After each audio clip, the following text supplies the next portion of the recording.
नमस्कार दोस्तों, मेरा नाम है डॉक्टर सौरभ अग्रवाल और मैं कंसल्टेंट सर्जन हूं जयपुर में। दोस्तों, आज के ज़माने में अगर कोई आदमी अपनी सोनोग्राफी करवाता है तो बहुत ज़्यादा चांसेस है कि उसको एक बीमारी निकल आती है और उसका नाम है पित्त की थैली में पथरी यानी कोलीलिथियासिस। तो कोलीलिथियासिस या पित्त की थैली में पथरी क्या है, क्यों हो जाती है और इससे कैसे बचा जा सकता है, इसके बारे में आज हम बात करेंगे। तो दोस्तों, पित्त की थैली एक ऐसा ऑर्गन है जो कि हमारे लिवर के नीचे सिचुएटेड होता है और वहाँ से वो हमारे पित्त को कंसंट्रेट करने के काम में आता है। जब इस पित्त की थैली के अंदर पित्त और कोलेस्ट्रॉल का इम्बैलेंस हो जाता है तो पित्त की थैली का निर्माण होता है। अगर टू मच ऑफ कोलेस्ट्रॉल हमारे बाइल में है तो पित्त की थैली में पथरी बन जाएगी। अगर टू मच ऑफ बाइल है तो भी पित्त की थैली में पथरी बन जाएगी। और अगर हमारा पित्त की थैली सही ढंग से काम नहीं कर रही है, वो उसके फंक्शन में कोई एबनॉर्मेलिटी है, तो भी पित्त की थैली में पथरी बन जाएगी। तो यही तीन एक प्रमुख रीजंस होते हैं जिसकी वजह से पित्त की थैली में पथरी बनती है।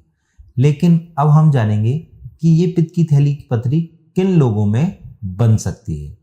तो इसके लिए एक स्पेशल फॉर्मूला है और वो है 5F।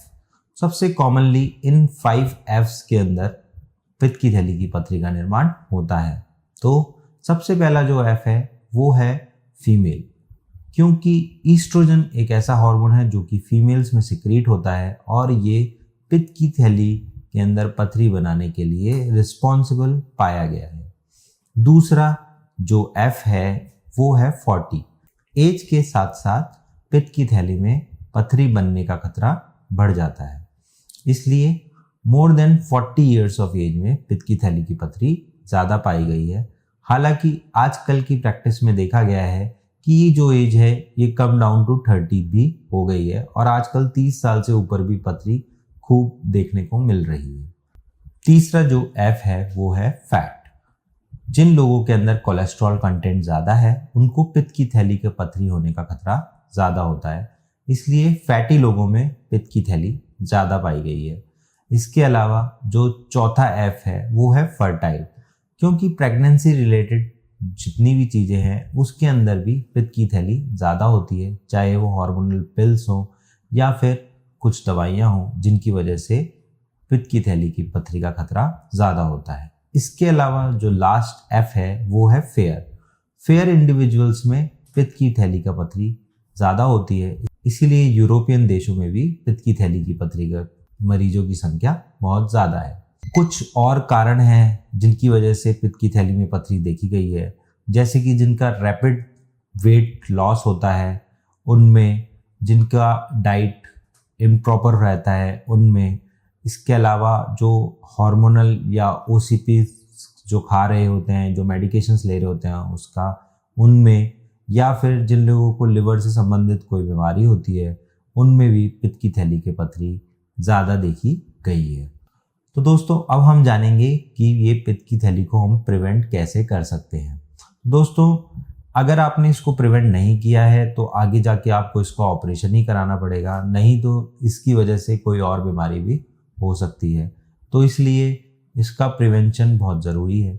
इसके प्रिवेंशन के लिए हमें बैलेंस डाइट को खाना होता है और अपनी जो डाइट है उसके अंदर सभी चीज़ों का मिश्रण रखना होता है, चाहे वो फाइबर हो, प्रोटीन्स हो, फैट्स हो और कार्बोहाइड्रेट्स हो। अब दूसरी बात कि हमें अपना जो खाना है वो प्रॉपर टाइम पे खाना है और उसका एक शेड्यूल बना के रखना है जिससे कि हमें ये तकलीफ ना हो। इसके अलावा फैटी डाइट्स को कंपैरेटिवली और बाहर के खाने को अवॉइड करना है। इसके अलावा सबसे इम्पॉर्टेंट है कि हमें ऐसी वेट लॉस वाली जो चीज़ें हैं उनको रैपिडली, जो हमारा वेट लॉस होता है उसकी वजह से भी पित्त की थैली में पथरी हो जाती है, तो वो ना करके ग्रेजुअल वेट लॉस के लिए हम प्रोसीड करें। और अगर हम कोई ऐसी मेडिकेशंस पर हैं जिनसे पित्त की थैली में पथरी हो सकती है तो उनको अवॉइड करें। तो दोस्तों, prevention is better than cure, और अगर हम इसको प्रिवेंट करेंगे तो हम इसकी जो ऑपरेशंस होते हैं उनसे बच सकते हैं। तो अगर आपको ये कंटेंट पसंद आया है तो इस वीडियो को लाइक कीजिए और हमारे पेज को सब्सक्राइब कीजिए।